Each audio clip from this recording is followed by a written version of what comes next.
Time 2:45. ನಾವಿವತ್ತು ರೆಡಿಯಾಗಿ ಹೊರಡ್ತಿರೋದು ಬೋಯ್ಕೊಂಡ ಗಂಗಮ್ಮ ಗಂಗಮ್ಮ ತಾಯಿಗೆ ಮುಡುಪು ಕಟ್ಟಿದ್ವಿ, ಚೆನ್ನಾಗಿ ನೀರು ಬಂದರೆ ನಿನ್ನ ಸನ್ನಿಧಿಗೆ ಬರ್ತೀವಿ ಅಂತ. ಅದೇ ರೀತಿ ನಾವು ಹೊರಟ್ವಿ. ಅಷ್ಟೇ. ನಾವು ಬಿಟ್ಟಿದ್ದು 4 ಗಂಟೆಗೆ. But snow was very horrible. ನಮಗೆ ಗಾಡಿ ನಿಂತಿದೆ ಹೋಗ್ತಿದೆ ಅಂತ ಗೊತ್ತಾಗೋಕ್ಕೆ ಟೈಮ್ ಬೇಕಿತ್ತು. ಆಮೇಲೆ ನಾವು ರೀಚ್ ಆಗಿದ್ದು ಅಲ್ಲಿ 7 o'clockಗೆ. ನಾವು ಬೆಟ್ಟ ಹತ್ಕೊಂಡು ಹೋಗ್ಬೋದು ಅಥವಾ ವೆಹಿಕಲಲ್ಲೂ ಹೋಗ್ಬೋದು. ವೆಹಿಕಲಲ್ಲಿ ಚಾರ್ಜ್ ಮಾಡ್ತಾರೆ, ಲೈಕ್ ಕಾರ್ಗೆ 150 ಆ ಥರ.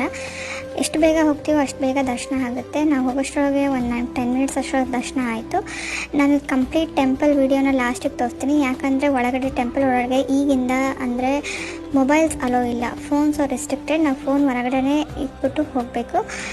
ನೋಡಿ, ಆಮೇಲೆ 9:00ವರೆಗೆ ಸ್ಟಾರ್ಟ್ ಆಯಿತು. ತುಂಬ ರಶ್, ಜನ ನಿಲ್ಲಕ್ಕೆ ಸ್ಪೇಸ್ ಇಲ್ಲ, ಹಾಗಿತ್ತು ದೇವಸ್ಥಾನ.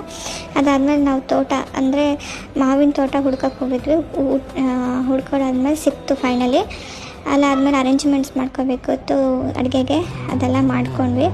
ಅಲ್ಲಿ ಇನ್ನೊಂದೇನು ಸ್ಪೆಷಾಲಿಟಿ ಅಂತ ಹೇಳಿದ್ರೆ ಗಂಗಮ್ಮ ತಾಯಿಗೆ ಕುರಿ ಅಥವಾ ಕೋಳಿನ ಕೊಡ್ತಾರೆ ಹರಕೆಯಾಗಿ. ನಾವು ಒಂದು ಕೋಳಿನ ಕೊಟ್ಟಾದ್ಮೇಲೆ ಸ್ಟಾರ್ಟ್ ಮಾಡ್ಕೊಂಡ್ವಿ. ಚಪಾತಿ ರೈಸ್ ಮಾಡಿಕೊಂಡು ಫಸ್ಟ್ ಕಾಫಿ ಕುಟ್ಕೊಂಡು ಸ್ಟಾರ್ಟ್ ಮಾಡಿ 1 ರೌಂಡ್ ಮುಗಿಸಿದ್ವಿ ಚಪಾತಿ ಜೊತೆಗೆ.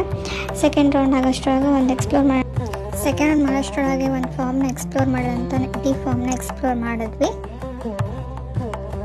ಇದು ಸೆಕೆಂಡ್ ರೌಂಡ್ ತಿಂತೀವ ಇಲ್ಲ ಅಂತ.